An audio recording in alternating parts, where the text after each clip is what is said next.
Hi everyone, welcome to my channel and podcast, Kay Sakawan. And today I have very special guest. I'm very excited about what we're gonna discuss today. Her name is Lucy Farr, or you can call her Iran. That's her spiritual name. She is quantum channel and manifestation guide. And today we're gonna discuss spiritual topics about spiritual transition. She will also tell us more about manifestation and quantum field and a lot of other interesting topic that we will discuss today. Lucy, tell us more about yourself. Hello. Hello, welcome everyone. Hello, everyone. Thank you so much for having me here. I am a little bit nervous, so I hope the nerves will wither away when we get more in the conversation. But this is actually the first time I'm on somebody else's podcast speaking about spiritual topics. And my intention was to come in here exactly as myself without pretending anything, without playing any personas. So this will be a personal expansion challenge for me. Anyway, so I call myself quantum channel and manifestation guide. So when I say quantum channel, I speak to my method of work. So I'm a channeler. That's my main body of work, I guess. I connect. I'm all about deep connection with yourself, with your soul, with the higher parts of yourself, with the higher intelligence. I believe that everyone has access to that. It's not like a skill that only accessible to a selected few, or you have to be born with this gift. This is something we're all born with, but I guess we forget. No one teaches us how to work with it, what to do about it. And so we lose this connection. And actually, I feel like throughout the journey, I work with a lot of people, and in my life, there's a lot of people, and I see their journeys. I see how everybody come to the point eventually of trying to go back to that state, to find that connection within, to understand what are they, to feel themselves, to know what they want, to know how everything is happening here in this reality.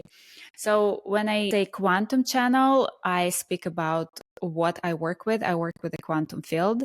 There's people who read Akashic records. There's people who are mediums. They talk to spirits, right? It's all part of the channeling skill set. Let's put it this way. It's like a big umbrella of what you can do there.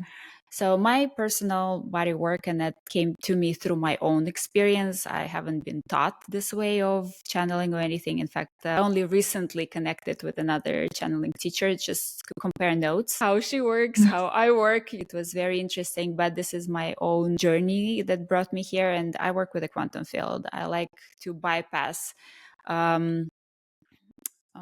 a lot of BS, on the way, like a lot of boxes, and go straight for the source, so to speak. And my second qualification that I kind of brand myself with, it's a manifestation guide. I am obsessed with mechanics of creation. I always have been. I think ever since I watched The Secret about like 20 years ago, and yeah, and I was like, there is something there. There is something there, and there was something there. This much of what actually is available, that was like my first baby step into that knowledge, into that field, and I have been obsessed ever since. I developed my whole life You heard around about it, right? about what? Yeah. So like it was a beautiful journey, and why these two maybe seemingly unrelated things are connected in my body of work, channeling and manifestation. I eventually came to a deep, grounded understanding that if you're not connected with your soul, if you don't have this deep connection within, manifestation is just BS. You're going to be manifesting things, like you can use the same tools, but you will be getting things that are completely unrelated to your life experience. You will be getting things that other people think they want, or whatever society taught us or our parents taught us we should want.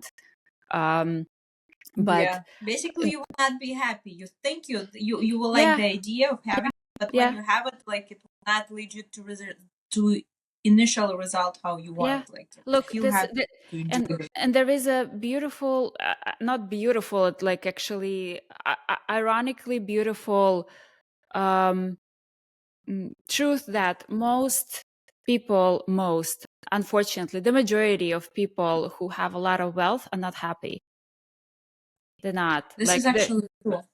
It's you know. interesting. And it's not to Yeah. speak that you have to be poor to be happy. It's about it has nothing to do with the materialistic reality in a way.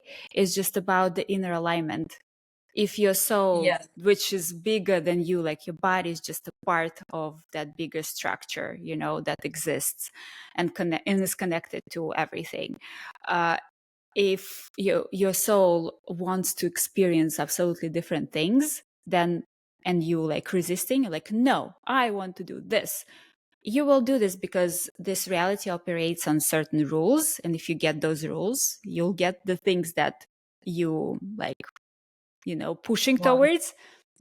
But it won't bring you satisfaction. It won't bring you growth. It will be, you will be paying with sicknesses, with like a lot of different ways, because there is no alignment between this part, the physical part of the body, and that larger energetic structure of the soul.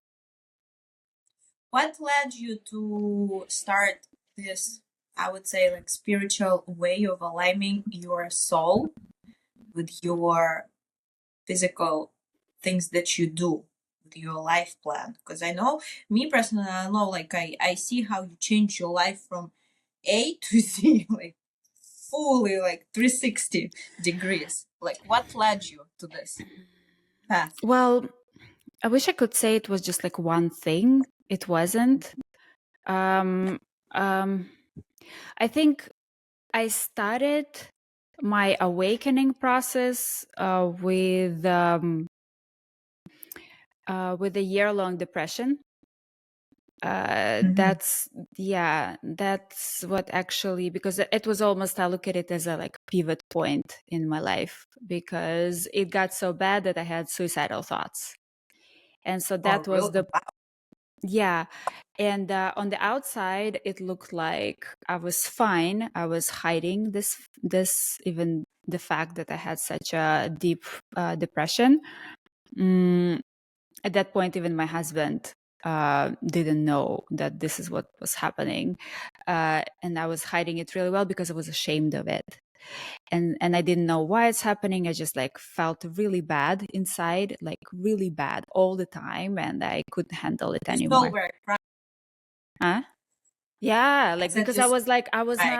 I was completely in a different field, doing completely different things. The things started to feel meaningless, but I didn't understand why, because everyone, it looked like it's supposed to be a good life, like I had, actually, there was a point in my life where I got everything I ever wanted.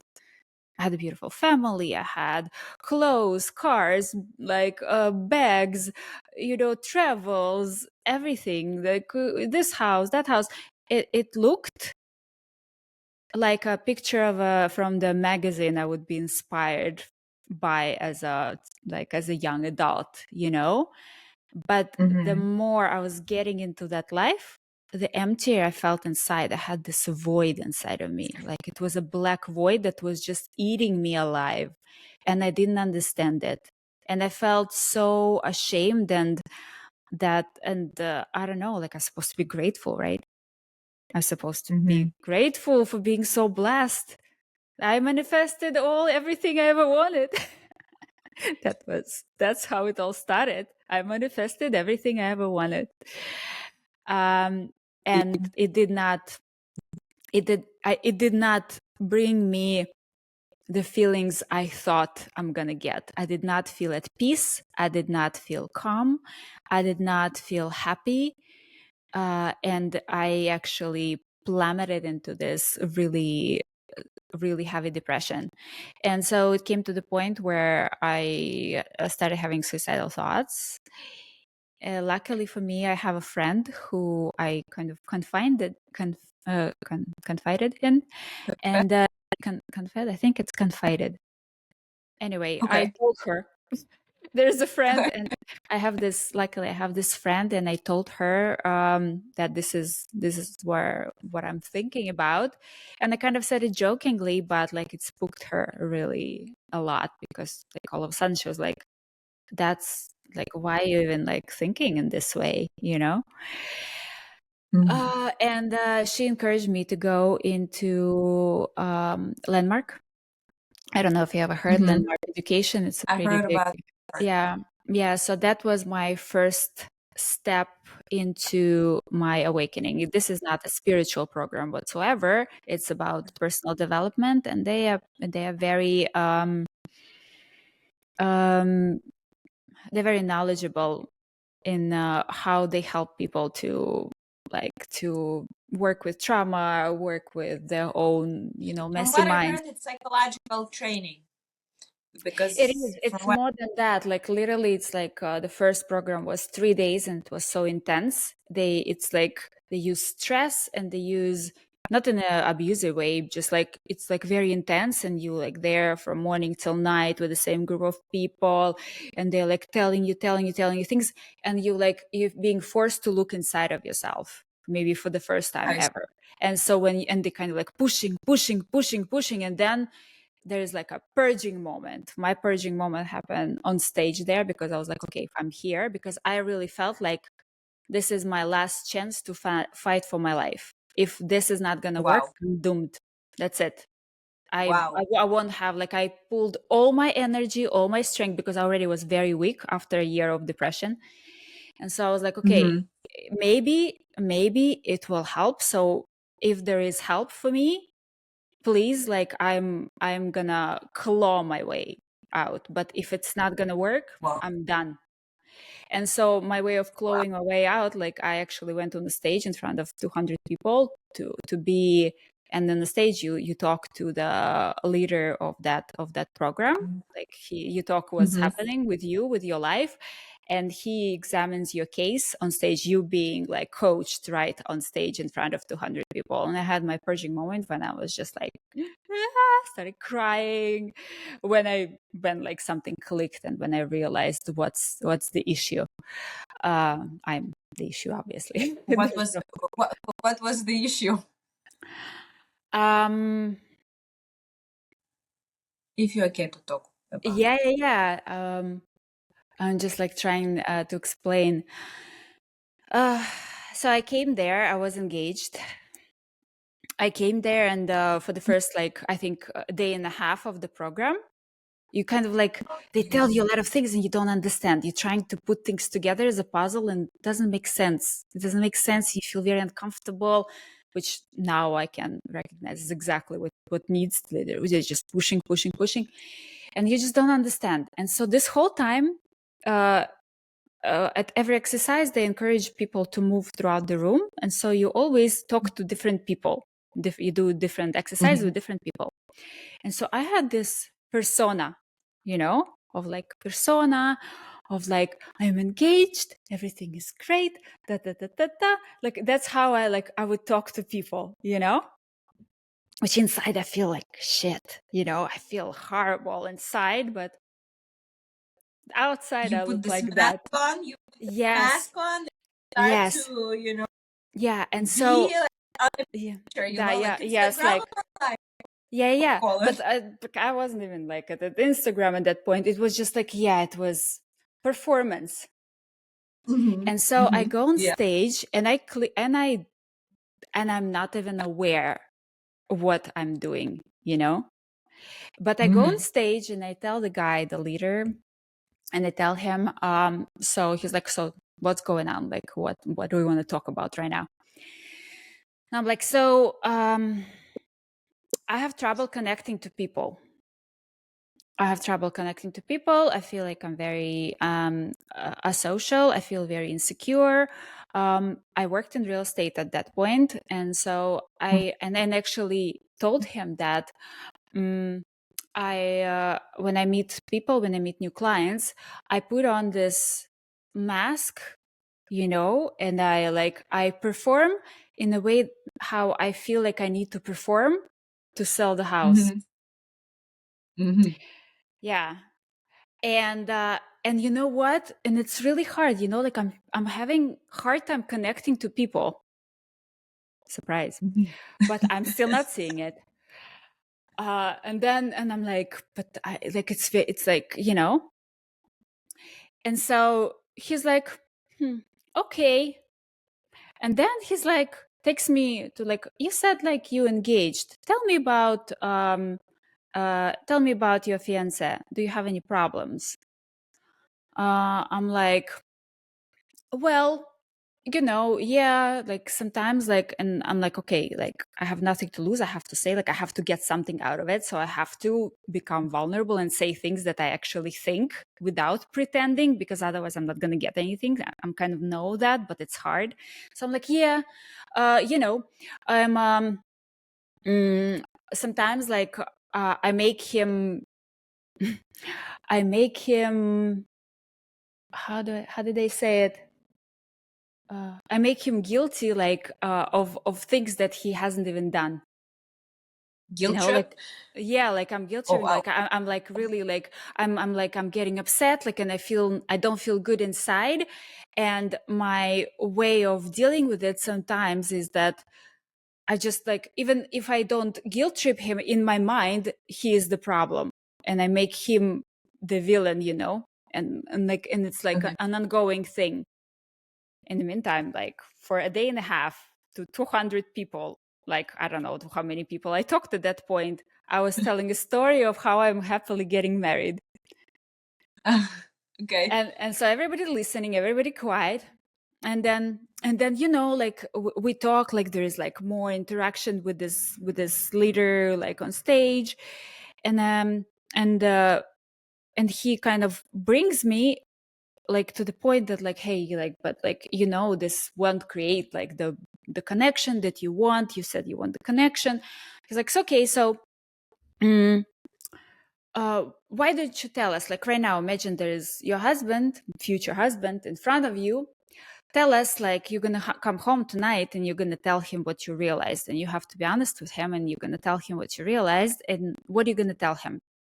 You like imagine, like literally as if you were talking to him, what you're gonna say. And so I'm like, I'm starting to talk, and I'm like, my love, blah blah blah blah blah blah. And then I'm feeling like this emotions coming up, and that I'm about to cry, because like I'm feeling remorse. I'm feeling sorry that I've been behaving this way, and I know it's not right, and I want to apologize to him. And I'm like, this thing like comes up, like this wave of emotion comes up. It comes to my throat, and then I'm like, oh my gosh, there's 200 people in front of me. I have to like, I have to like, I'm Keep the face. I'm on stage. I have to keep the face. So I need to just like calm myself down. And so I do just that. The emotion comes. I stop. Like it comes like like this swollen throat. Like something stuck in my throat, like piece of energy. And I'm like stopping for a second, composing myself, and I'm continuing like, and blah blah blah blah blah blah. I'm sorry, my love, blah blah blah blah blah blah blah. And so, and the guy, the guy turns to the audience and he's like, did you see what she just did? And everybody look at me, and I'm looking at 200 people in front of me, and everybody look at me and say, yes. And I'm like, and I'm standing there like, oh, what did I do? And the guy says, the leader, he says, for a split second there, the real you wanted to come out. The emotion was coming out, and you shoved it back down, and we all witnessed it. Wow. I was like, and he's like, and you telling us that you're having trouble connecting with people, they can sense that it's not you talking to them. They can sense that it's a mask. They don't know you. They meet you for the first time, but we all sense each other. They know it's not you. So how can you connect with anyone if it's not even you talking? And It's like true. that's when I had my purging moment on stage. That's I when see. like I was just so ugly crying in front of 200 people. It was glorious. What tools did you use to start meeting yourself, like to start to find out who you are? What did You you know, do? it was it was a beautiful moment because it just happened to be on that particular program that because I went on stage and because everyone went through this whole thing with me, and a lot of people recognized themselves in me. Everyone who goes on stage, you can recognize. We all kind of mirror each Of other in course. life, right? Yeah. So that's why they have even like stage sessions, because in each person you will hear something about yourself for yourself. And so after I went from stage, I actually on that particular training, I think I met and made more friends that I have since the time that I came to United States in that weekend. Wow. And I'm still friends with a lot of those people. I finally experienced connection. So for me, it was like such a rewarding moment. I allowed myself to be vulnerable. I didn't see Mm-hmm. vulnerability as a strength until that point. I was trying to hide myself all the time and to like mold myself to the environment that what I thought environment wants me to be, which is How absolutely your life unreasonable. started to change from the very like beginning, when, because after, like after trainings like this, and in general, when you look deep in yourself, there is some time where you need to adjust this new you in the real life. And sometimes this adjustment might be painful, because everything, basically the way how you lived before, it just doesn't make any sense for you right now. Like it's kind of new you starting to be new you kind of have to implement it in the real life. I'll tell you one thing. So actually, the funny thing that you said it, that things don't make sense. A lot of my friends have gone through this program. Like in my Mm-hmm. circle of friends, like a lot That's of cool. friends have gone through this program. Um, mm, and most of them, and in particular, like one friend said that, like, because I left this program with tools. I left this Mm-hmm. program with tools on how to keep going forward. But everybody get whatever they need and whatever they can. My friend, when she was listening to me talking after this program, she said, I feel like we've been to two different programs. I left feeling like they put me upside down, but didn't teach how to walk. That's interesting. Yeah. But And that's okay. so everybody kind of in their own development. And what I can say after it's been already like 8 years after I've been to that program for the first time. So I can tell that the pain comes from resistance. That's So true. if it's hard for you to keep walking, it means you're still holding on to something that you left there and that you're resisting Mm-hmm. the new way. And while there is this resistance happening, this is what's causing the pain. Because once the connection really clicks, you stop acting like you did before. Like for me, the connection clicked, like it snapped. I Mm-hmm. was vulnerable, and all of a sudden I experienced connection with people, something I've never experienced before, and like on a deeper level. So for me, it Mm-hmm. was like a no-brainer. The more I'm vulnerable, the more connection I can experience. There was no reason for me to go back pretending to be something else. That doesn't mean that I never went further through another layers of, this is just like you uncovering yourself as an onion. You remove like one shell, but then on Yes. the new shelf, okay, but maybe on another level, you're still pretending in some ways. And so occasionally I still go through these clearing processes when I'm like, where am I pretending? Where am I trying to be like something else that I'm not, and why? And do I need to? And always come back to connection with myself. I think what's more important, me myself, I think I just not just like I think like about 2 years ago, I basically realized the key to successful life. And successful, I don't mean let's say, I'm not talking about money success. I'm just talking about happiness and the way how you feel fulfilled from the inside, Mm-hmm. is to constantly work on yourself and see things as they are about you, yourself. Like, because I think sometimes, not sometimes, every time, it's important not to be afraid to look on yourself, to see the fears, to see limited beliefs that you have, and just to see them. That's the first step. I noticed that I have friends. They're, if you look at them from the outside, they live very good life. They have money, they have good family, they travel and everything. But every time when we start to talk about, let's say, either different trainings or maybe some, like I was working with psychotherapist like last year, and they were like, why do you do that? Like, are what, you are not happy? I was like, no, I'm happy. I just like to, to make myself easier, because for me it's easier when I see, let's say, I have some limited beliefs, I work on them, I remove them, my life getting easier. I didn't even thought before how heavy it was, how hard it was, how to reflect it until I see it. And I saw in some of them they have this reaction. No, I don't understand why you need to work on something if everything is good. And what I realize, when people say like everything is good, if you're afraid to touch something because you're afraid that something came up not good, then there is something that you don't want to see. Yeah.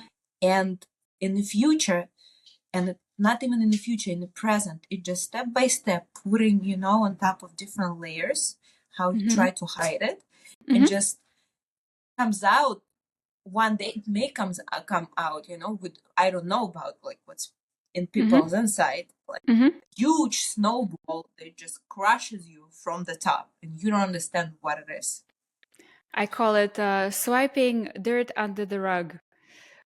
No matter how much you can see it, the little mountain of dirt under the rug is forming. And so when you're ready Yeah. to uncover it, you'll be very surprised to see like, wow, I have pretended so much. And look, we are all, I think it's a coping mechanism for a lot of people, the pretense. We lie to ourselves a lot.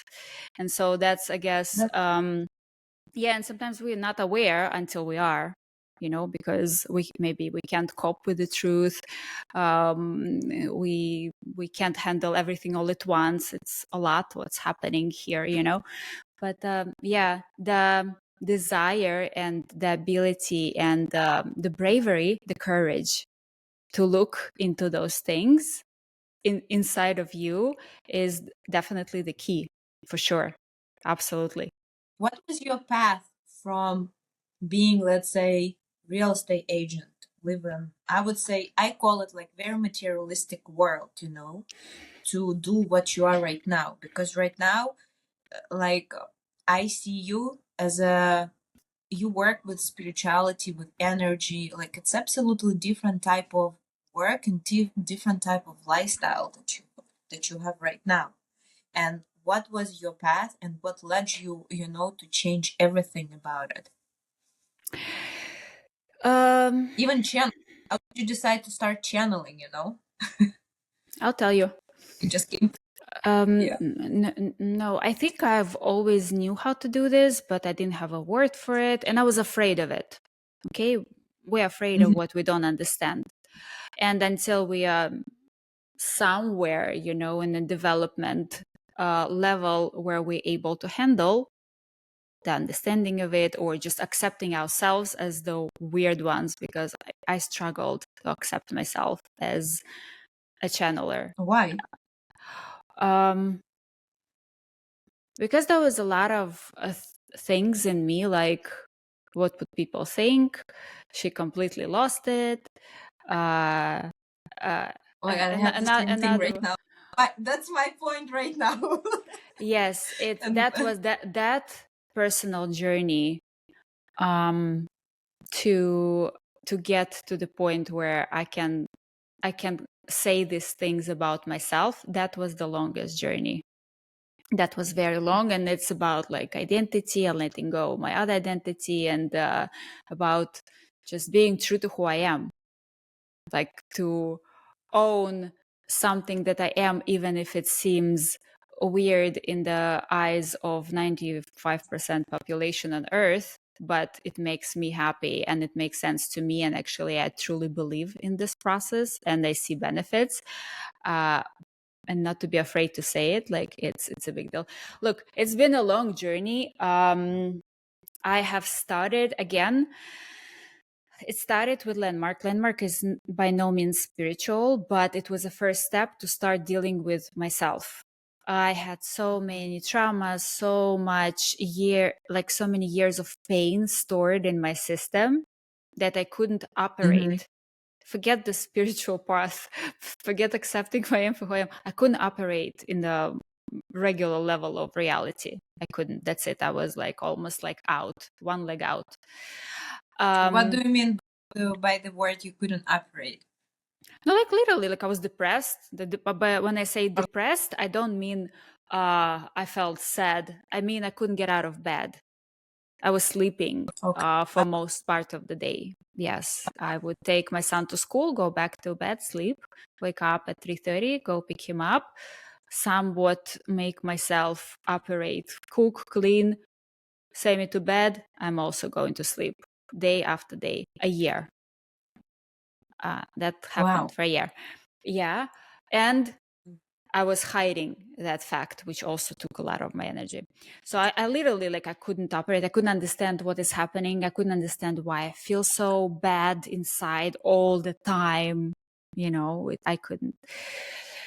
So Landmark really helped me to start the journey. I actually went through many programs.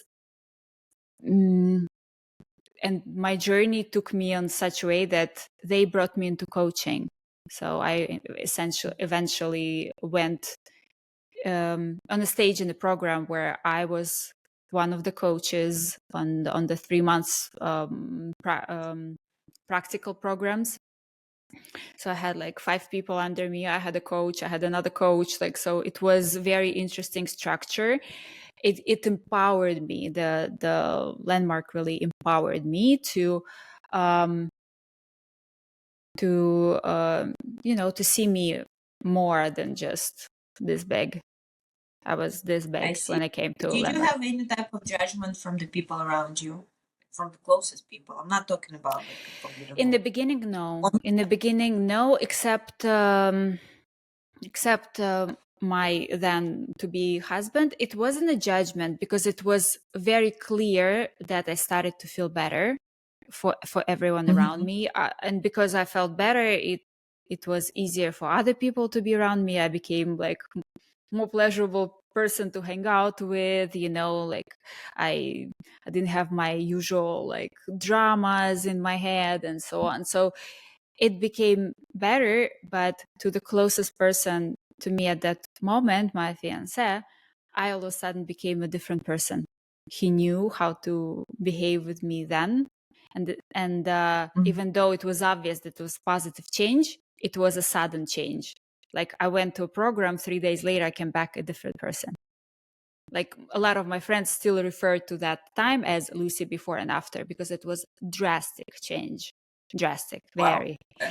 But for him, imagine like you seeing your husband on Friday, and on Monday he starts talking differently, communicating differently. He all of a sudden starts voicing his opinion in a nice way, but all of a sudden he's got an opinion. And like he didn't for like, I don't know, 3 years until that point. So that he resisted that. He resisted. It was hard for him, but he caught up. Like it took him longer to adjust his reality, his vision of reality with a new me in it. Because again, like I didn't become like a drug addict. It wasn't a negative change. It was positive change, but it was change nevertheless. So overall, it was good. What about your experience of ayahuasca? So that was the next step. Actually, I have to say that until before ayahuasca, I already started. I guess after I completed these programs, I've been in the programs for like a year and a half. Then I stopped. I took time for myself, and I realized that I don't want to be in real estate anymore. This is not like making me fulfilled. Like, I don't know, I don't feel like I even like it. I do it because I can, but I don't really enjoy it. And I actually created my very first women's circle. Because actually I lived in Staten Island at that time, and I tried to find something like that in Staten Island. It just wasn't there. And so I was like, you know what, I'm going to create my own. And I was not a public Cool. speaker, nothing, it was terrifying. But on that very first women's circle, I met my business partner. And she came to this event, and she was like, look, I love it, let's do it together. And we actually created a company, Breathe and Be, and for a couple of years we did women's circles. And that was the first thing. Yeah. In the meantime, I went and I studied theta healing, because I was like, okay, there is some tools that I don't have. Like I feel like I want like to go into spirituality, but I don't know how. And then theta healing speak to me. So I went through all the programs, and I was teaching this. Do you use tools with your clients as well? Sorry for interrupting. Do you what? use all these tools, do you use all these tools with your clients as well when people coming to you for help? Right now, by this point, I'm using an integration of everything that I know, everything that I am. I don't use just one tool, because I've learned theta healing, human design. I even did consultations on human design for half a year. I did Kundalini activation. I'm certified in Kundalini activation. I'm a certified yoga teacher. I lived in ashram for 2 weeks. So I've had like all of that, and that happened all before ayahuasca. I know ashram. Wow. I'm lying. Ashram happened after ayahuasca, right after. But most of those things happened before, and this is why I'm bringing it up, because topic of psychedelics is very polarizing, I guess, at this point. Or maybe it's not even polarizing. I think it's becoming so much mainstream that it's becoming concerning, because I think of psychedelics as I see psychedelics as a medicine, and as any medicine, it's a medicine. As any medicine, it's not for everyone and not for every point of time. Like, let's say, I don't know, if we take Western medicine, we take Tylenol, right? When you can take Tylenol, when you can't. And I wouldn't even compare ayahuasca to Tylenol. I would compare it to something way stronger and more powerful. So that drug would not be just distributed to anyone, whoever wants to take it, right? You need to know who to give it and why, and at which particular point, and is that person ready or not. I think the person by itself is ready for that. Yeah, and actually only the person can know, but what I'm saying is that it's not a magic pill, it's not a fixer-upper. It's a very powerful medicine that has a lot of beautiful qualities, but it's very important to understand that why are you going there? Are you truly ready? Are you doing it because your friend's doing it? Are you doing it because it's everywhere now, everybody talking about it, and you're curious? And there is part of me that believes that any experience has a place to be. No matter how you get there, why you get there, you'll get exactly what you need. But also ayahuasca specifically, like I can speak to other plant medicines as well, because I've had an extensive experience with psychedelics. A lot. Like, I think overall, like if I combine all the ceremonial experiences, I had over 50 in the span of 2 years. Wow, that's cool. That's a lot. Yeah. And that's also part of where I am now. But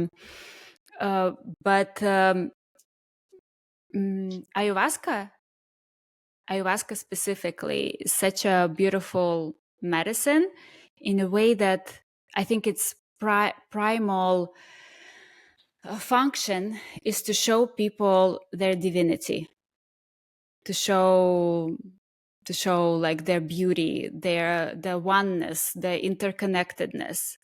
So when you come to this, and this was my experience, and I've seen it in a lot of people otherwise, I've came to ayahuasca after a lot of work already done.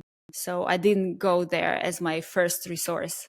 I don't know if I'm very positive it wouldn't have gone as it has gone for me. I had a very beautiful first experience. That I have experienced oneness, I have experienced my divinity. I even came to the ceremony with the intention or question of I want her to show me who I am. And I learned just that. Who I am and what I am. Like she distinguished these two qualities. But I've seen people who come there with a lot of trauma, and then before they are even able to witness their divinity, they're able to witness the oneness, to experience that, they have to do so much cleanse. They have to do so much healing, so much. And it's not to say that in 50 ceremonies there was no healing for me, plenty. But my experience started with that, like me being God, everything being God, and I'm not even religious, but that was like, if I, in 2 words, could explain that, But I've seen a lot of cases where people come and they just purge and purge and purge and heal, and it's so needed. But for them to get to that experience, they have to clear up a lot of stuff from the rug. Huh? I think it's also I think it's also good experience when it is there. I think my most deepest change, I'm not talking about meditations, even though different way of meditation started after ayahuasca. I just saw how much trauma and pain I had after ayahuasca. Before ayahuasca, I was suppressing this fact that I have a lot of pain, like kind of hide it because you don't show your pain, like you make it like you don't care. that was like my thing. You downplay. And I think yes, like I was numbing all the stuff, like numbing, that was my experience. And I think for me, I don't know, after I tried it first time, I thought like everyone should do it. Just people will be way more happier because they will meet themselves and they will heal themselves. Like, and the world will be just a happier place in general if people will practice at least something of it. But I understand that not everyone is ready for that. So this is why I said I agree completely. My first reaction was also like, this is the best hidden secret. Everyone needs to know about it. Everyone should do it. But the longer I experienced it and the more time has passed, the more I can say that not everyone are ready. And when you go into it with inner resistance, that's when people get bad trips, painful experiences, outright traumatizing experiences. I know people who went to ayahuasca and been like scarred for life. And it's very sad to watch. How? I'm just curious how. If they're scarred for life? Because they were not ready. Because when you go into the experience with resistance, and the biggest part of ayahuasca, as I'm sure you well know, is surrender. It teaches you to surrender into the process, because we tend to no, I don't want to go into the uncomfortable. I don't want to go to the uncomfortable. Imagine a person who for 7 hours straight on ayahuasca is trying to fight it. That's a very it's a very dark, scary experience, because the more you fight it, the darker it takes you. And so the more you because you need to at some point you're like, okay, whatever, I'm gonna die now, I'm gonna feel bad, then I'm gonna feel bad, that's it, I need to surrender into it. And once you surrender, it changes into okay, you surrendered, we're gonna go in a different direction. But when you fight like this, when you like, no, I don't want to look, I don't want to look, that's when it becomes like dark and scary, and it can be traumatizing. Again, not to say that that person didn't need this particular experience, but a lot of people, when they're not ready, they're not able to take a lesson from it. They just come out. It's usually people who are victims, who has been, he learns in childhood that it's other people's fault and so on. So they come out crying that Ayahuasca did this to me. Yeah. And they're unable to see the So lesson. they did. I see. Yeah. I guess. Wow. Okay. True. So tell me more about how do you work with quantum field? Tell me more. Tell us more, not me, us, about technical part of quantum field. How you work with this, how you manifest, because I think this is the most interesting topic for a lot of people, especially right now, because right now everybody is about manifestation, and it works, it doesn't work, there are reasons why it works, why it doesn't, but I think that's very interesting topic. Tell me how you work with people, how you work with the field, how you work with the manifestation, how you help others. So the process of entering quantum field is not that complicated. So I'm actually working right now on creating like a series of courses.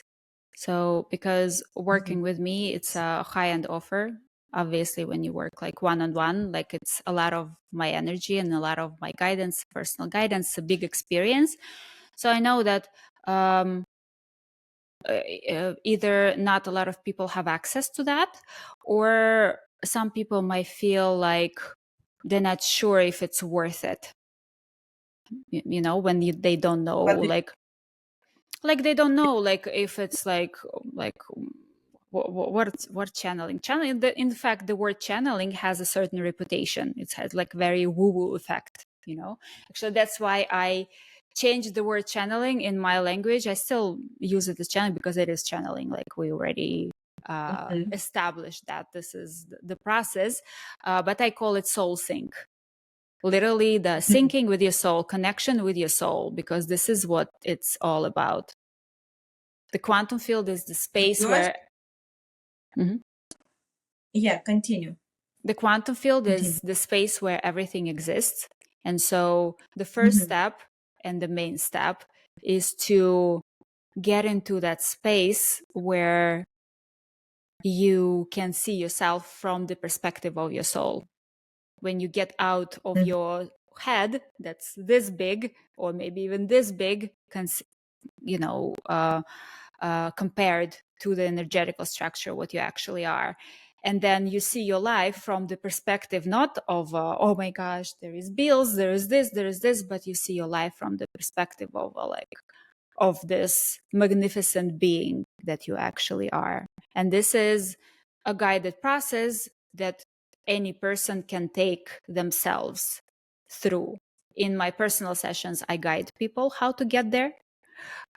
In the courses, there is guidance how they can get themselves there. This is not a very complicated process, but literally, like you get into it, and you get into the space where it's kind of resembles a deep meditation, I guess.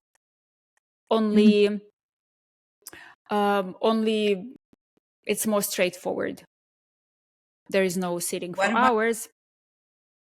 What about those who, let's say, doesn't know what they want? Or a lot of people, if we're talking about, let's say, meditations where they want to manifest something, usually people manifest something out of their point of life right now because they need something.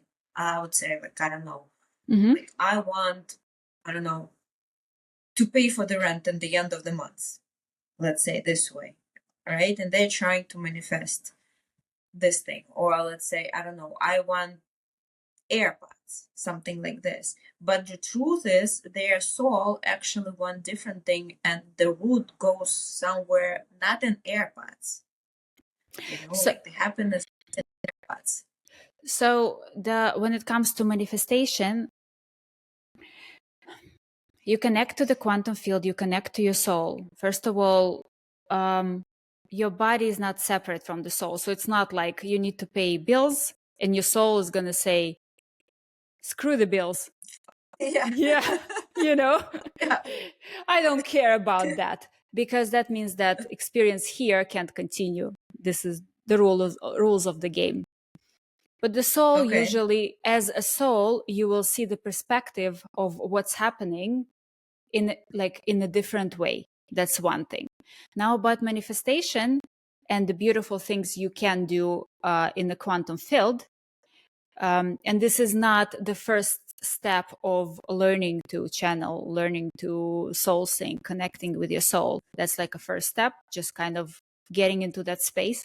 But when you expand more into the quantum field, into that connection to everything that exists, you're able to connect with the versions of yourself, literally connect, see the world from the versions of yourself who already have the reality that will be more favorable for you. Your soul shows you the favorable reality, and then you expand in the quantum field, and in the quantum field, all versions of you exist, previous, past, and parallel. There are so many variations, and then you choose. This is where mechanics of creation and co-creation process comes to play, because you literally like, okay, I want that, and then you connect with that version of yourself. You start thinking how she's thinking. You start feeling how she's feeling. She is no longer worrying about the bills, because it's very hard for like, let's say me in this body in this particular moment right now, not worry about the bills. But the version of me, let's say, the version of me who already has that lifestyle that allows the flowy, that where there is no worrying about where the next money gonna come through, where the relationships are beautiful and flowing, she exists somewhere.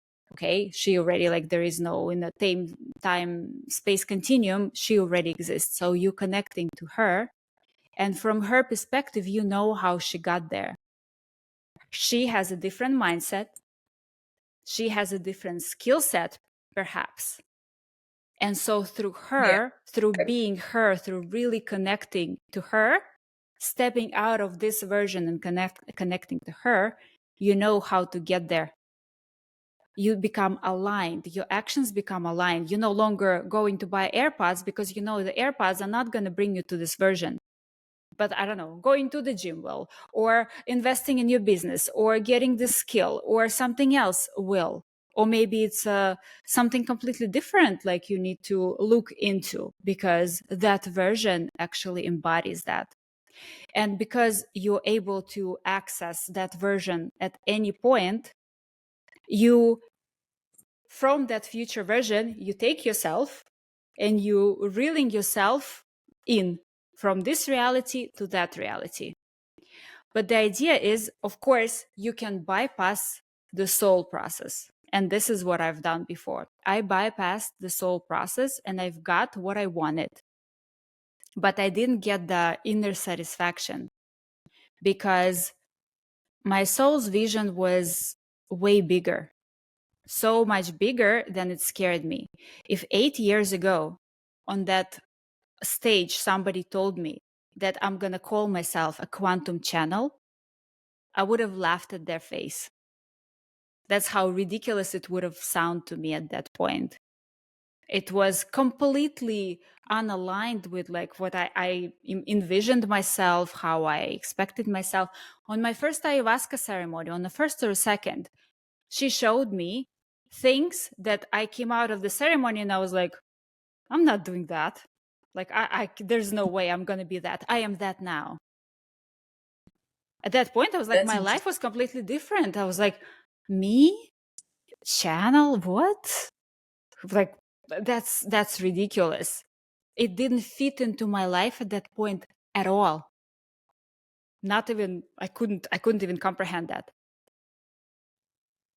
But That's yeah. interesting. So what about, let's say, if a woman thinks about I don't know. Let me just give me a second. Mm-hmm. Let's say a woman, right? She see herself rich in the future, and then she comes to her reality, and she has nothing to pay the bills for the rent. Okay. How she start to act if she doesn't know how she got rich in the future? How you connect with this quantum field? Like you can hear what your soul says, or you have the ideas. First of all, it's not when you really connect in the quantum field, it's not you just feel yourself rich. It's not that she just becomes aware that there is another version of her available, and she might become rich in the future, but she doesn't know how. The point is that you receive actual knowledge and actual guidance from your soul and from that future version of you. So you would see what she does. You would see what she knows. You would be able to talk to her and ask what kind of beliefs she has that I don't. What kind of That's interesting. I see. yeah.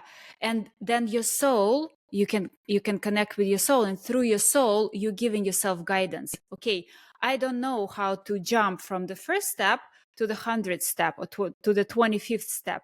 I don't know how to. I see that on the 21st step, I don't know. There's like a client of mine who owns the gym, okay, and she's like, I want to expand, and she saw that like she has like actually tons of gyms. It's a franchise at this point.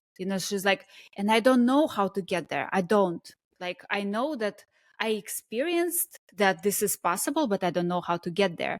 But then, is the more we work, the more she gets connected to her soul, the path opens up step by step, because the design of our reality here, if we knew the whole journey, all the step of the journey ahead of time, we would not learn anything. It would be really boring, and there would be no point in this. So the main Okay, idea is that you don't see all the steps right away, but the step you receive you see the information next as you step. go. Every Yeah. time you see the Yeah. You next. see the next step. Okay. Now I don't know how to pay the bill. You connect, you're like, okay, actually, like I can try this. And then once you start working in that direction, opportunities turn.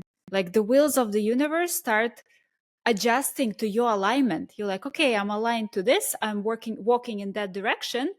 Now, like I just need to walk step by step, step by step. You step on the next stage. You're like, okay, what do I do here? Again, you connect with yourself, you connect with your soul, with the quantum field, with that future version of you that you like really embodying. You're like, okay, what would she do? What do I need to do next? You're like, next. And sometimes the steps don't make sense because we don't see the whole staircase. They seem like, That's okay, now it's this, but now it's like my soul is showing me that I need to do this, but it doesn't make sense. Like it doesn't, the puzzle doesn't fit. Only looking back, we can see like, if this didn't happen, this wouldn't happen. And so it's a beautiful process of self-trust, because you're not talking to somebody else. I'm not giving you advice. I see. You giving yourself all this guidance. Your soul gives yourself to this guidance. So you follow your own guidance, and you learn to trust it. You learn to trust your impulses. You learn to trust your feelings, your nudges, because like then your body turns on. Your body starts becoming this receptacle vessel where you can like, okay, my body feels this way. Maybe I shouldn't do this. And you don't even need to constantly go through this process of connecting with my soul. The channel is open all the time. You kind of just like check in, and like your body is like becoming it. So it's been a really beautiful journey for me to get to this point. So now I can teach that to other people, because I had to go through this process to be able to even explain how it works. Yeah, and it's very powerful. Share more about like cases, successful, no, maybe not successful, like cases of your clients. What did they achieve? what changes they had. It's not about the chill, like what changes they have after they connected to their quantum field and started their journey. There is many. I'm trying to see how to approach it properly, because on a conventional success level, there is a lot of beautiful things that happen to my clients. They got married, they got pregnant when they couldn't for many years. That's amazing. Yeah, again, it's all about alignment. When the new soul comes to your body, through your body to earth, when everything is aligned. When it's not aligned for that soul, the channel is not open. So it's they won money in lottery, they moved houses, they quit jobs, started businesses. There is a lot of beautiful things on a success level. But in my own success meter, what I can share is that regardless of how success looked like and manifestations look like and connections look like, they all became happier. They all became happier. They all became stronger. That's Yes, they all became stronger. Because if I started with that, they all became happier. Like, many people are gonna roll their eyes, like, right, who said? no, But I agree. So you understand, because we have like double measurement. The happiness supposed to true, yes. look like something on the outside, and again, Look like something. yes, Yes. but again, new house doesn't necessarily translate to happiness.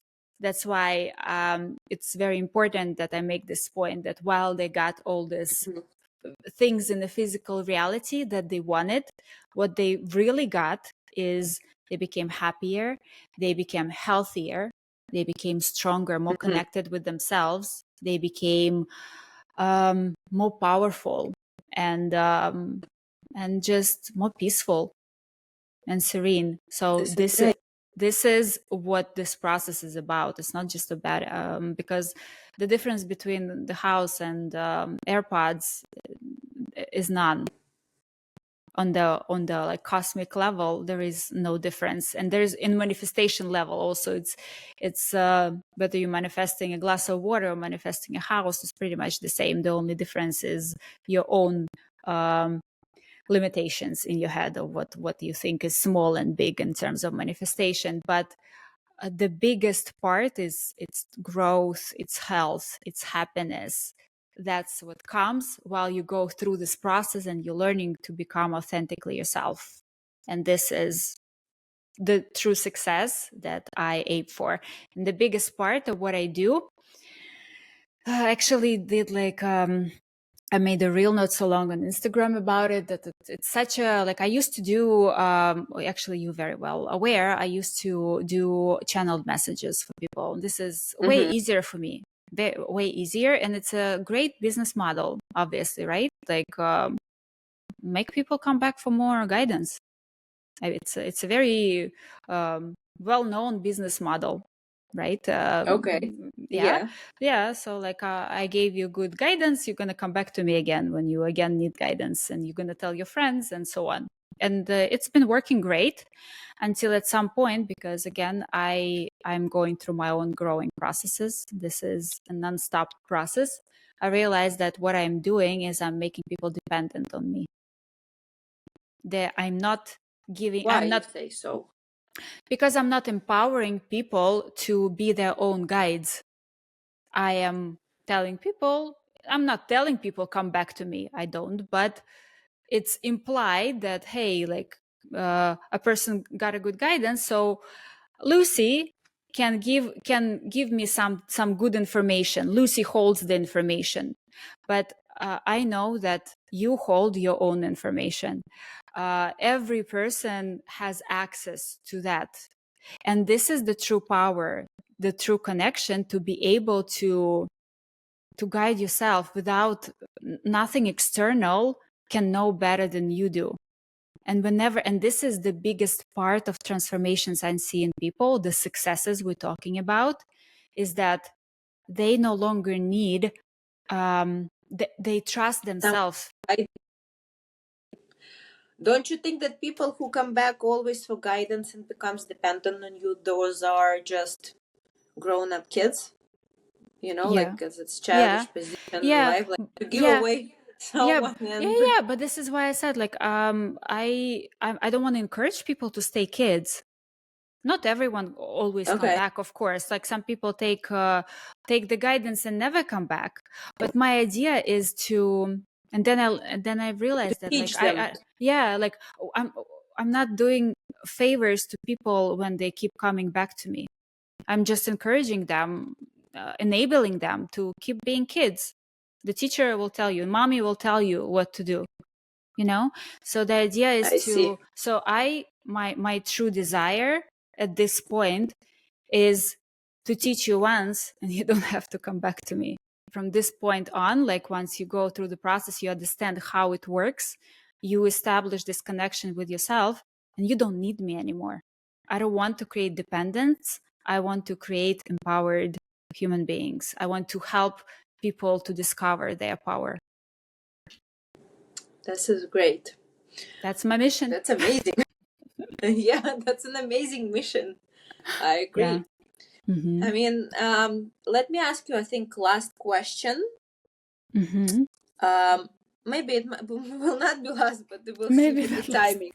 Uh-huh. Yeah, we'll see. So, because since you already talking about like empowering people, I think, can you explain more how you see a lot of people don't understand why they need to work on themselves, to grow themselves, to work on their like fears, maybe limiting beliefs, like in general, why they have to do the work on themselves. They don't understand how it actually occurs in their reality. They don't understand how, because it's all about the choices that we make, right? The decisions, because who we are, it's all about our mindset, and the choices we make, they produce our decisions and actions, and our actions create our reality. A lot of people, they don't understand why they need to work on something, as I said before, if it feels fine but not fine. So how you can explain technically how it works, how it affects their reality, way of life, when they don't work on themselves? I might say something that is controversial at this point, but Mm-hmm. I don't believe that everyone have to work on themselves. It's a personal Oh, really? choice. That's interesting. Yeah, I'll tell you why. Because I can sell the idea of working on yourself, and honestly, it's Mm-hmm. been sold already, like everywhere. Like it's such By a a lot of popular. everywhere. Yeah, does it mean that everyone are working on themselves? It's not like, I'm pretty sure if I'm going to ask a person who is not working on themselves, what do you think are the benefits of working yourself? That person will be able to tell what are the benefits. But that doesn't mean that they're doing it. So That's true. yeah. So the idea is, when people usually are in one of three stages in life. It's either everything is really good in their life, they feel in their world, the way they see it, it's really good. In that state, they don't feel the need to work on themselves. Everything is good. Then there is Mm-hmm. a middle part where everything is okay. Okay means Mm-hmm. it's uncomfortable, but I'm comfortable with it. In that sense, they also don't feel the need to work on themselves because they are comfortable with that uncomfortable. It's maybe not good, but it's not horrible. Yeah. And so Okay. to these two categories of people, you can sell all you want the benefits. Yeah, your life is going to get better. To the first category, it's already great. Thank you very much. To this category, yeah, but it means I have to do something, but I'm okay. And then there is a third category whose life is shit, right? Whose life Okay. is bad. And only when people go from one category to second category, and then they find internally themselves in the third category, they're ready to do something. So Not you're thinking always, that, well, not all. Like not if they always, only because if they hit the bottom. yeah, until you become so uncomfortable that you're ready, that you're, because working on yourself is not comfortable. Don't you agree? It's not. It's Yes, not. I agree. It's a shit show. It's a lot. It's uncomfortable. It's looking into things you don't want to look. It doesn't feel pleasant. It's like healing and drinking the bitter medicine. Like the we all had like in the childhood. Like you don't want to do it. It's gonna make you better, but it feels so disgusting when you drink it. It's like that. But like you start to feeling better pretty quickly, but to even get yourself to this point, it's very uncomfortable. So you have to feel so damn bad, so uncomfortable in your reality, so that discomfort no longer is as scary as staying where you are. and Yes, so I agree. and so But not and always, so by the way. Yeah. again, not always, but for the majority. Like, let's say for me to get where I am, like I had to go through such a bad episode in my life to realize that, Mm-hmm. hey, I want to do something about it. I'm ready to do something about it. Okay. Mm-hmm. Uh, and it's not just me. There is a lot of like the same patterns in people. But in terms of why I think not everybody need it, is because it's not my place to decide whether that person is ready or not. Because if the person is not ready and I'm going to be pushing that There is person, nothing you can do. yeah, he'll be resisting. There'll be Yeah, there's resistance. It's not. not going to go anywhere. It's like, resistance, like pressing on brakes and on gas in the car at the same time. You're not going anywhere. And the engine is overheating. And Yes, nothing that's and true. nothing is happening. It can be even more damaging rather than like helpful. So Have you unless ever the had person ready. Have you ever been in a situation where, let's say, you hear someone talking, people you don't know, or just you look at the person and for some reason the whole channeling, like with the whole like information comes to you that actually this person need to hear, but at the same time you don't know this, it's like someone you don't know each other, and it's not like you can. What do you do with this situation? You cannot just come to a person and say, "Hey, listen, your soul is talking to me." No, Or actually, you don't do anything. no, actually, if that person came to me on the channeling, if No, that not in a person, challenge. not Like on not in channeling, a, yeah, just like in regular I life. in regular life, look, Yeah. first of all, it doesn't happen very often Mm-hmm. that But if it does, it does happen, not very often, because again, I am not going around trying to consciously connect to other people's souls and yeah. But if fields, it's like and get. uncontrollable, Um, I prefer, like, there's been several situations like this, and sometimes I know that the message has to be delivered, how do you know but that?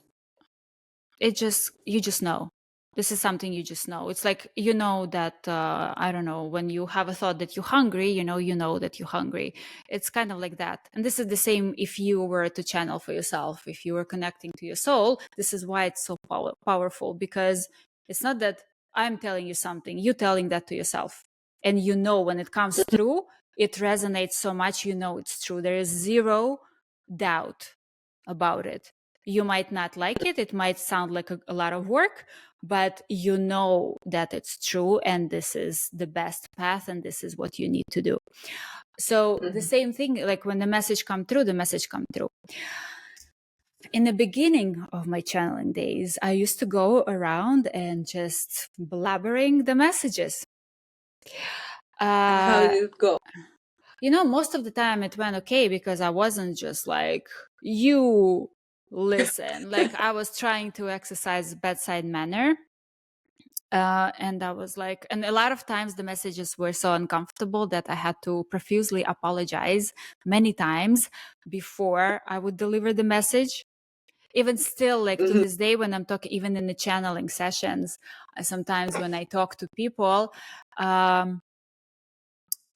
I have to, not I have to, I am forced to embody what they need. And sometime in the channeling session, I'm like, look, I apologize. I apologize, but like it has to be said this way, for example, like because I don't know the person, like, and she looks like a nice girl. Why would I be like rude to her, you know? But like sometimes like the words are coming through are like very harsh, and I'm sorry, but it has to be delivered this way because like I'm being told that unless I say it this way, you're not gonna get it. Like because the intention, intonation, the vibration of the voice and delivery matters in terms of delivering exactly what needs to be delivered. And so sometimes, and I'm like, oh my gosh, like I don't want to do that, but it has to be done. So I used to do that. I used to just like whatever I need to do. It was my own learning process. At this point, I learned at this point because in the beginning when it just started, it was very hard for me to control. A lot of messages was coming through. At this point, I learned to control my field more. I have bigger boundaries for myself, you know, and so it's very rare at this point that I have to deliver a message that nobody asked me about. If you ask me about it, I'll get it, and you'll receive it because you asked me about it, no matter how I deliver it. But if you didn't ask at this point and it still comes through, I will ask you, look, there's a message. If you're ready, I can tell it to you right now. Or if not, whenever you're ready, let me know. And sometimes I record those messages and I leave them. Sometimes I write them down. But usually people, when they know there's something for them, it doesn't take them years to get back to this. Oh yeah, that didn't right happen away once. probably, right? Yeah, some people say right away, I'm ready.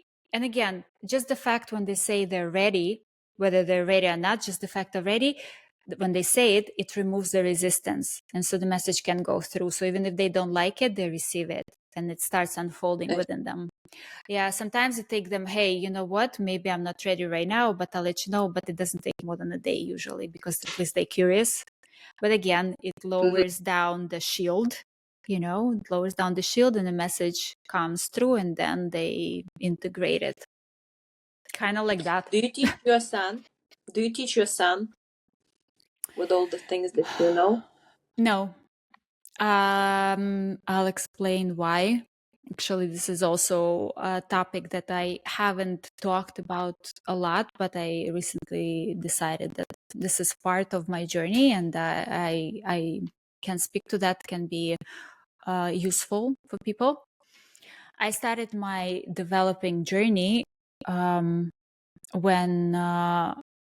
he was already, I don't know, 8 or something like that. Maybe a little bit earlier, but again, in the beginning when I started, I couldn't possibly handle teaching him as well because it was too much going on for me myself. I was barely handling myself and was like that for many years.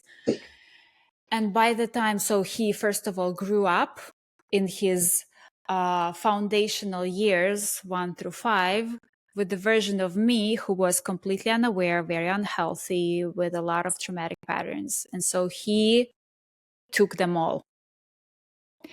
Now, then it took me several years to get to the point where I can handle another being and I can start teaching him. At that point, he was everything I was before I started my growing journey. And he was old enough. He was not as young anymore. He was old enough to start resisting it. Yes, and so for the past 3 years, we've been playing a beautiful game of mirroring each other, where I am continuously changing or I'm feeling stuck and he mirrors it to me. So he still mirrors a lot of things. I don't teach these things to him, first of all, because he is not there yet. Just like I couldn't teach myself these things 8 years ago, just because it was completely... I talked to him about these things, but he just like, Mom, like, I don't understand. He just kind of takes it as, I guess I just don't understand yet. And I How believe old is him now? He's 13. So he's teenager. He's teenager. You can consider. He He's a teenager. He is a teenager. He's gonna be 14 soon. And I look at him and I see myself, that version that was like needed so much grace and healing. And it's my own personal journey of accepting him the way he is. I can't, like, speaking of like, do everybody need personal development? Probably, but not everybody ready for it whenever I think they are. So I have to exercise acceptance and be like, okay, right now he's not ready.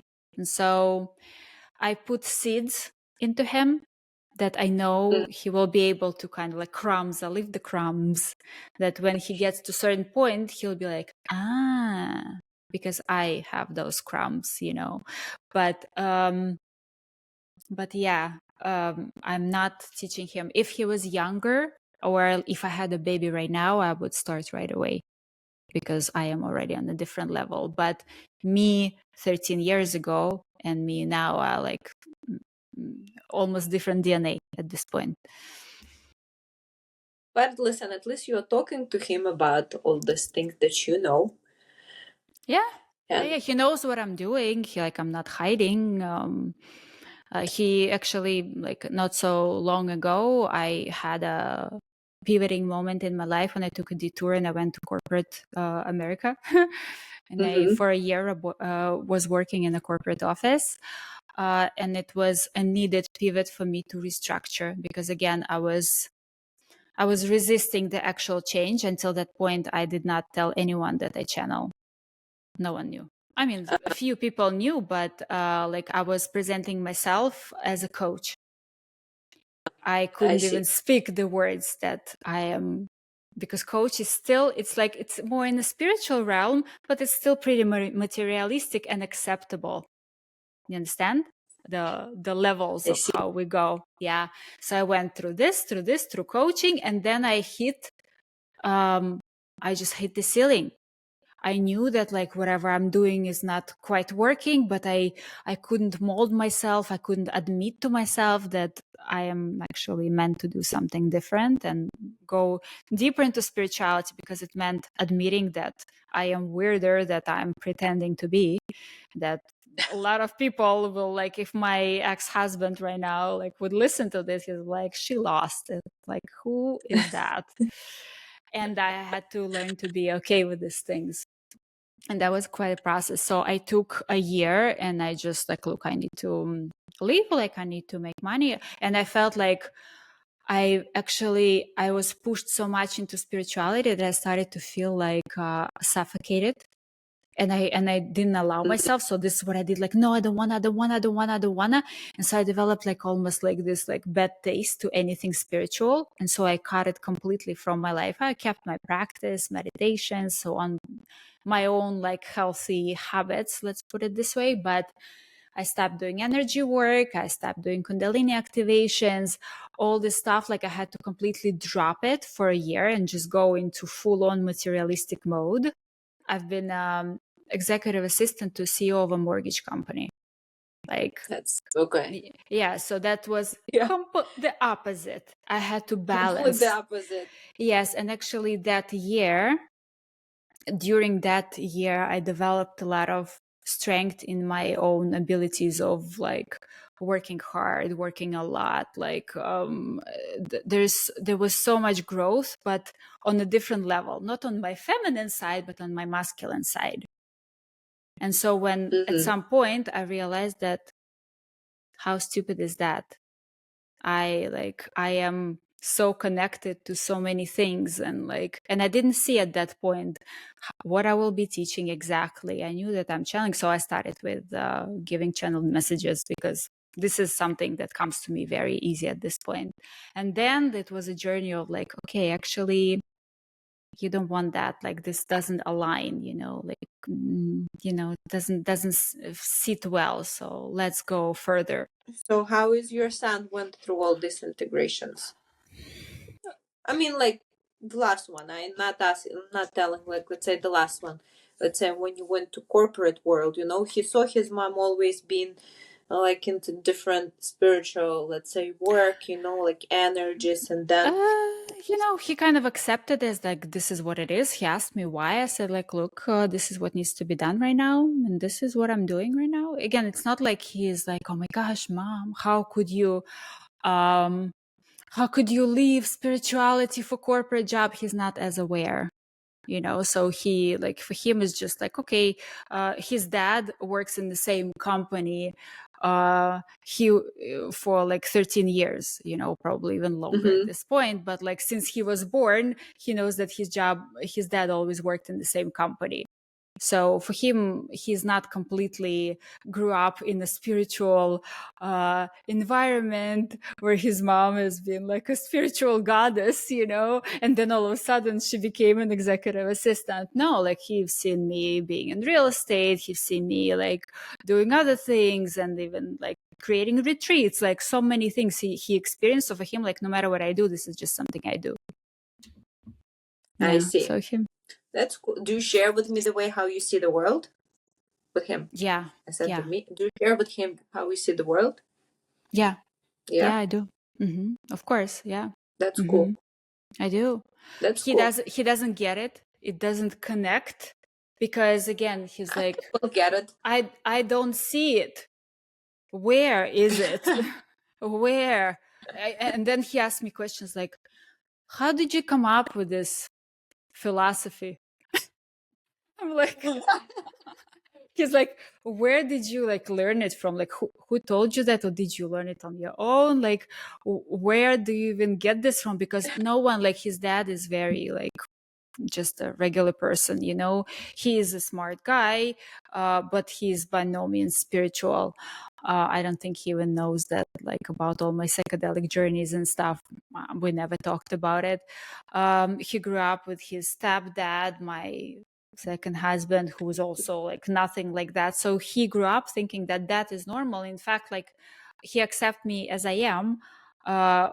He doesn't understand what exactly I'm doing, but he's kind of like, well, it works for her. She seems better, she seems calmer, happier. I'm a better mom, so that works for him, and he doesn't question that. But whenever we talk about like how life works, how everything is a mirror, how like you create your reality, he kind of likes the concept, but he struggles to understand it still. So it takes time. Yeah. Takes time. Are you planning to teach your kids? Did you start maybe already? I am. I mean, I'm starting, but right now it's like it's not that much. I'm just describing them the way how I see the world. If we talk about it, my oldest one is 4 years old. So he doesn't really kind of, into that yet. He asking the question, but and it's then a prime time. But it's a prime time. He's watching you and he's listening to everything. So whether he can communicate about it or not, like later on, you'll see that it's been forming his vision, his view of the world and his reality. It's actually great that you already talk about it. Right now, most of the thing that I'm talking about is him being true to himself always, like something like always listen to yourself, like right now I don't try to put him like limitations how I had. Let's say you have to do this, you have to be like this guy, like this boy. So in order to be, I don't know, like to achieve good things in life, you have to do this, that, and that, and then you can't. So this, like, I'm trying on this one. But in terms of spiritual like stuff, he doesn't see me meditating, because in fact, if he see me meditating, I will not be meditating anymore, like the second he would see me. So so like all this stuff, but a little bit, yeah. That's why I'm asking, because that was my interest. Like right now I'm curious how people teach their kids at what age. I mean, obviously you have to do like it from the very beginning, but there is still certain level of what they understand, what they want to understand, what is interesting for them, what is not interesting for them, and these things. I can speak to that a little bit. So my son meditates, and as well as he does yoga. He also goes to great. Yeah, and not because he wanted to, because I implemented those things, and I started it very late, only 3 years ago, when he was 10, almost 11. I wish I started early because, for example, if you're going to start this now, of course, you're not going to be meditating, but overall, slowly, he will be learning to meditate. And so eventually you will be able to meditate with your son, which is kind of cool. But it has to be implemented like anything else, like potty training. It's just, I don't look at meditation as, something like specific, like we have healthy habits with food. He has to drink a lot of water. He needs to go to bed at a certain time because he needs to sleep a certain amount of time. So that's how I implemented meditation as well. It was horrible at first. He couldn't sit, lay, doesn't matter. He couldn't be with himself for like a minute. He was So can you constantly imagine twitching. 4 years old? Yeah, I can imagine 4 years because old? What? so get. yeah, so My like son will not look at him like how he will not sit. so He in the doesn't beginning sit. so in the beginning it like this, he's gonna be twitching, and you just do a timer for 1 minute. 1 minute he can twitch, he can just close your eyes, and you can guide him through the breath, like breathe in, breathe out, and the timer 1 minute up, and you do this for a while, and then I'll try. and then you'll see that eventually he can sit through the minute, and maybe then eventually you see that you don't need to guide him through breath. He already can just like be quiet, or he'll like ask you, and you connect with yourself or whatever, like you feel like warmth inside your heart, you feel like however you would like communicate with a 4-year-old. Again, like I did it with a 10-year-old, so it was different, but it was so bad. I kind of thought that he'll just sit down and he'll be like, ah, no, and it took some time, but like at this point, and I'm still not entirely sure, to be honest, what's happening in his head when he's meditating, but recently, like, yeah, he's been meditating on his own, like even in the morning. He has like a morning routine when he wakes up at 6 o'clock in the morning before school. And like this morning I walked Wow, into that's the room, great. I thought he was sleeping, but I see the timer on his computer is on, and he's sitting like in meditation. Wow. So yeah, because look, especially right now, it's no surprise so many people have ADHDs, ADDs, and all kind of Ds, because our environment offers so much stimulation that it's unhealthy, and it's so hard for kids to process. It's so hard to process. The mind becomes overwhelmed. And so to quiet the mind is an essential skill. So the earlier we teach our kids to learn to quiet the mind and to remove these distractions, and to just like find this quiet place, even for 1 minute in a day, or even less, maybe it's a couple seconds, the earlier they learn to do that, the more they're gonna be able to achieve and even be happier and healthier and more at peace when they grow older. Like we learned to meditate like when we were already adults. Imagine if you were meditating since childhood. I imagine. Oh, that's why I'm asking. That's a skill. It's a skill. It's a great skill. Mm-hmm. Imagine if you teach your son right now to connect with quantum field. If he's 20, where he will be? This is my desire, and this is my point, that like I still have a few years, and I feel like as soon as he is able to get something, he will be learning that. And I wish I started it like way earlier, because then by now it will be just like a normal thing for him. Just like, I don't know, just like walking, talking, eating, getting dressed, and so on. Yeah, but still, it's not late. You're saying like it's late, Like no. It's just harder because he resists. When kids younger, they resist less because they trust parents completely. You are the God. You are the whole world. Whatever you say goes. So whatever mom doing is cool. Whatever dad's doing is cool. I want to go for a run. I want to meditate. I want to cook. Whatever you're doing is like the best thing in the world. So like this is when the time to actually implement all those things. It's amazing That's that true. at this point you're already like on the awareness level where you know of those things and you implement them to We'll, yourself. we'll see. We'll see. Yeah. Yeah. Well, I think we discussed so much interesting topics today, and thank you for your time. I think, by the way, guys, thank you for listening this podcast till the very, very end. If you have any questions, if you want to talk about more different other topics, please comment under this video below, right? We will be very, very happy. I will leave all the information about Lucy, her Instagram, like what all your channels that you have. I will leave it also in the descriptions of this video. And in general, I think it was amazing podcast. I think it was interesting.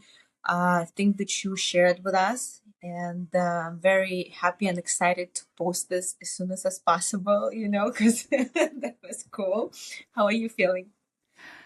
I feel great and very grateful. Thank you so much for having me. It was really an honor. I told you, like, you made my day when you called me and invited me to a podcast.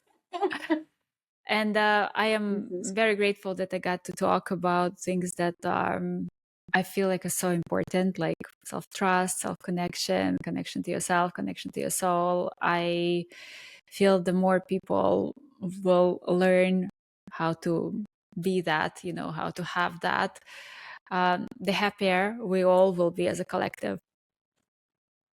Well, I hope that, among those who will hear us and see us today, like from everything that we talked about, I'm sure there would be some of them who, for whom we create this click or switch where they start to change themselves. Maybe, if, by the way, if you're one of those who doesn't feel good or doesn't feel happy or depressed, so maybe for you, it will be some sort of words that you will hear that will inspire you to, to start your path, to heal yourself and know that everything is possible.